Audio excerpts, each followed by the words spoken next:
సౌందర్యలహరి 82వ శ్లోకం. కరీంద్రాణాం శుండాన్ కనకకదలీ కాండపటలీ ముభాభ్యాముభయమపి నిర్జిత్య భవతి సువృత్తాభ్యాం పత్యుః ప్రణతి కఠినాభ్యాం గిరిసుతే విధిఘ్నే జానుభ్యాం విబుధకరికుంభద్వయమసి. శాస్త్రాలను ఎరిగిన తల్లి గౌరీదేవి, ఊరువులతో నువ్వు గజతుండ సువర్ణ కదలీ కాండాదులను జయించినావు. గోళాకృతి కలిగి పతిదేవునికి ప్రణమిల్లడంతో కాఠిన్యాన్ని పొందినవై మోకాళ్లతో దివ్య గజాల కుంభస్థలాలను జయిస్తున్నావు.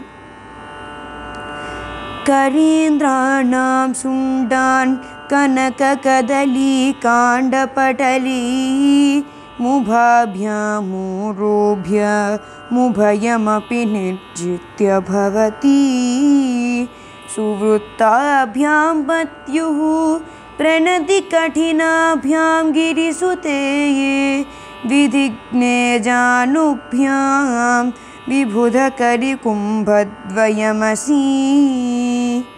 సౌందర్యలహరిలోని 82వ శ్లోకాన్ని ప్రతిరోజు బ్రహ్మముహూర్త కాలంలో 1000 సార్లు జపించి అమ్మవారికి కొబ్బరికాయ, అరటిపండు, తేనె, పాలు నైవేద్యంగా పెట్టాలి. ఈ విధంగా 45 రోజుల పాటు పూజ చేసిన తర్వాత యథాశక్తిగా అమ్మవారికి నివేదన చేసిన తర్వాత ఓం హ్రీం అనే మంత్రాన్ని, బీజాక్షరాన్ని, ఇంకా కొన్ని మంత్రాలు కొన్ని బీజాక్షరాలు కూడా ఉన్నాయి. దుమ్ లం వం యం సం మం అని వాటిని అంటే మహాపండితుల చేత గురువుగారి దగ్గర వీటిని దీక్షగా తీసుకుని దాన్ని రాగిరేఖ మీద యంత్రంగా చెక్కించుకుని ఆ యంత్రాన్ని పూజ చేసిన తర్వాత ఆ యంత్రాన్ని వేసుకునే చెప్పుల్లో పెట్టించుకోవాలి. పెట్టించుకుని ఆ చెప్పులు వేసుకుని ఎవరైతే సాధన చేస్తారో వాళ్ళు ఆ మంత్రం చదువుతూ నీటి మీద నడిచి వెళ్ళినా సరే వాళ్ళు నీళ్ళలో మునిగిపోరన్నమాట. అంతటి శక్తి వాళ్ళలో వస్తుంది. అంటే నీటిపైన నడిచి వెళ్ళినా వాళ్ళు మునిగిపోకుండా చక్కగా నీటి మీద వెళ్ళిపోతారట. శంకరాచార్యుల వారు ఆ విధంగా నీటి మీద నడిచి వెళ్ళిపోయేవారట. శ్రీమాత్రే నమః.